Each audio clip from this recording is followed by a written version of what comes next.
반갑습니다. 오늘도 버머 달고나 달콤하고 고소한 나의 양식 우리가 함께 하나님의 말씀을 또 이렇게 함께 먹도록 또 읽어보도록 하겠습니다. 특별히 설 연휴를 지금 보내고 있으실 텐데요. 우리가 연휴 가운데서도 하나님의 말씀을 잊지 않고 기억할 수 있는 버머의 모든 성도님들 되시길 소망합니다. 이 버머 달고나 4주차 우리가 이번 주는 창세기 28장에서 이 35장의 내용을 우리가 함께 살펴보고자 합니다. 이 창세기 28장에서 35장은 이 야곱의 이야기를 우리들에게 들려주고 있습니다. 이번 한 주의 야곱의 삶을 쫓아 우리가 함께 말씀을 읽어가면서 우리 안에 야곱과 같은 모습은 없는지 또 그러한 야곱을 변화시켜 가시는 그 하나님의 포기하지 않으시는 사랑을 우리가 발견하시며 그 사랑 앞에 무릎 꿇고 전심으로 우리의 모습을 회개하며 다시 하나님께 또 나아갈 수 있는 한 주 될 수 있기를 소망합니다. 오늘은 이 창세기 28장의 말씀을 조금 한번 같이 살펴보았으면 좋겠습니다. 28장에 등장하는 주요 인물은 세 명인데요. 바로 이삭과 이 에서와 야곱입니다. 앞선 이 27장에서 야곱은 결국에 자신의 형인 에서에게 이 장자권을 이 아버지 이삭을 속여서 빼앗게 되는 모습을 보았습니다. 이삭은 어떻게 해서든지 이 야곱에게 속지 않으려고 애를 썼지만 이 철저한 야곱의 계획에 그는 속아 넘어갔고 그 누구보다 장자권을 원했던 야곱은 이 장자의 축복을 결국에 받아내게 됩니다. 하지만 그 결과 이 형제 간에 피할 수 없는 이 갈등이 일어나게 되었고요. 한순간에 두 아들을 다 잃어버릴 수 없었던 그의 부모들은 이 동생 야곱을 외삼촌 라반의 집으로 보내면서 이 28장의 이야기가 시작이 됩니다. 먼저 오늘 본문 1절을 살펴보시면요. 이삭은 야곱이 자신을 속여서 이 형의 장자권을 빼앗았음을 알게 되었지만은 그를 책망하거나 그를 향한 축복을 회수하거나 무효화하지 않는 모습을 우리들에게 보여줍니다. 이 적법한 절차를 거치지 않았기 때문에 이 속여서 이 야곱이 빼앗은 것이기 때문에 다시 원래대로 돌리는 것은 무리가 아니었을 것입니다. 하지만 야곱은 그렇게 하지 않았습니다. 오히려 이 본문 3절과 이 4절 말씀을 보면은 이 장자권을 받는 것 그리고 그 축복의 의미가 무엇인지를 야곱에게 이삭은 설명하기 시작합니다. 사실 이삭은 이 야곱이 장자의 축복을 받아야 했다라는 이 사실을 이 장자권을 이어받아야 하는 자가 에서가 아니라 야곱이다라는 사실을 이 그 자신의 두 아들들이 자신의 아내 리브가의 이 태중에 있을 때부터 잘 알고 있었습니다. 하지만 하나님께서 이미 그렇게 하기로 작정하셨고 그렇게 선택하셨다라는 것을 그가 알고 있었지만 이 에서를 향한 이삭의 그 마음은 그 사랑으로 하나님의 그 약속을 하나님의 그 말씀을 이삭은 모른 채 해왔었던 것입니다. 하지만 결국에 이 이삭은 이 야곱이 그 하나님의 뜻대로 축복을 받게 되는 이 상황들을 지켜보게 되면서 이삭은 약속하신 것을 친히 지키시는 하나님, 모든 것을 당신의 뜻대로 이루어 가시는 하나님을 깨닫게 되었습니다. 그래서 야곱에게 장자권의 의미를 지금 설명해 주며 그를 외삼촌 라반이 있는 곳으로 떠나보낸다라는 것입니다. 그렇게 우리는 이러한 이삭의 모습을 28장에서 살펴보면서 언제나 당신의 약속하신 것을 실수 없이 이루어 가시는 하나님에 대한 인정과 그 하나님을 기억하고 그 하나님께 순종하고 또 그 당신의 약속을 이루어 가시는 그 하나님의 열심을 그 당신의 열심을 기억할 수 있게 되기를 소원합니다. 오늘 본문의 두 번째로 등장하는 인물은 바로 에서입니다. 에서는 자신이 받아야 할 이 장자의 축복을 동생이 빼앗아 갔다라는 것에 굉장히 화가 났습니다.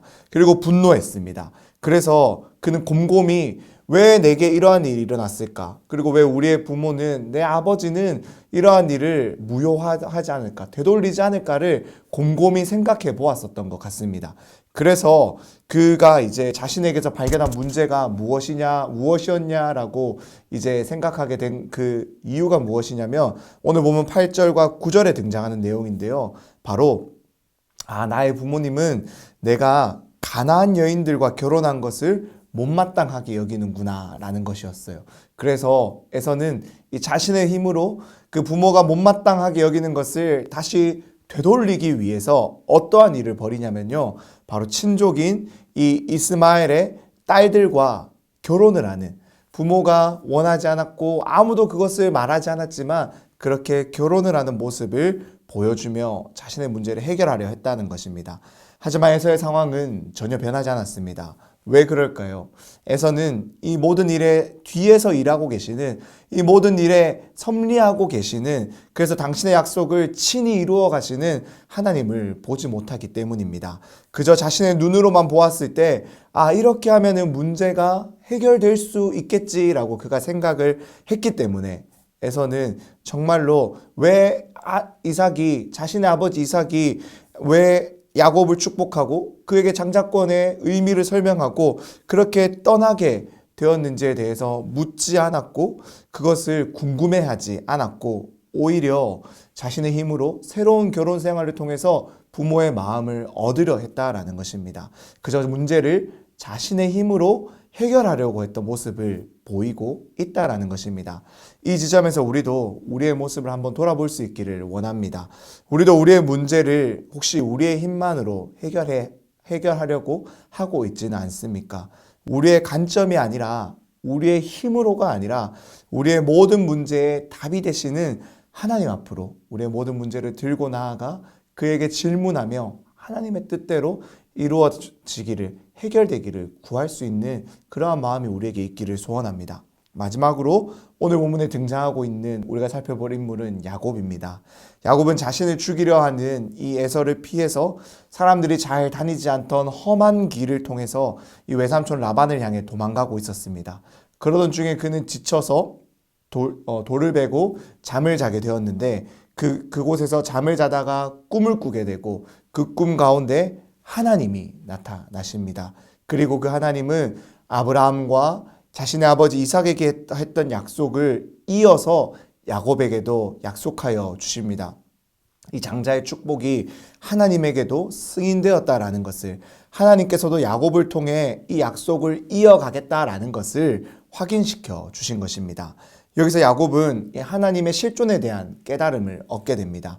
무소부지하신 하나님, 언제나 어디서나 나와 함께 하시는 하나님, 그래서 그 하나님이 나와 함께하고 있구나를 야곱이 깨닫게 된다는 것입니다.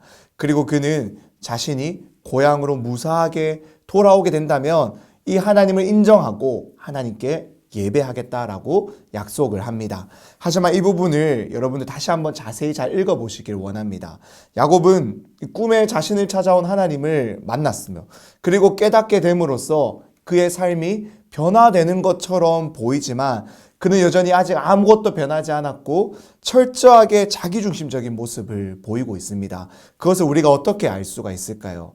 야곱은 이렇게 말을 합니다. 내가 평안히 아버지 집으로 돌아오게 된다면, 야곱은 이렇게 철저하게 하나님께 조건을 달면서 당신이 먼저 내게 당신이 약속하신 것을 지키시는 분이다라는 것을 보여주고 복을 주시고 나를 지켜주신다면 나도 이제 당신을 인정하고 예배하겠습니다 라는 모습을 보이고 있다라는 것입니다.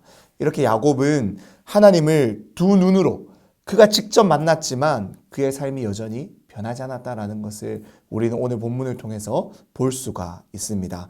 우리는 이 야곱의 모습을 읽어가면서 우리 또한 하나님 앞에서 참 그렇게 변하지 않는, 여전히 죄성 가운데로 돌아가는 그러한 악한 본성이 있는 자들임을 볼 수 있게 되는, 그래서 우리 또한 이러한 모습 가운데서 우리를 포기하지 않고 만나주시는 하나님을 알게 되는 그러한 은혜를 누릴 수 있게 되기를 소망합니다. 이번 한 주 우리가 계속해서 이 야곱의 삶을 읽어 나아갈 때 그 야곱을 포기하지 않으시고 변화시켜 가시는 하나님의 사랑, 우리를 놓지 않고 기억하고 변화시켜 가시는 그 하나님의 은혜 앞에, 사랑 앞에 엎드려질 수 있는 범어의 모든 성도님들 되시기를 간절히 축원합니다. 그럼 우리 내일 이 시간에도 만나도록 하겠습니다.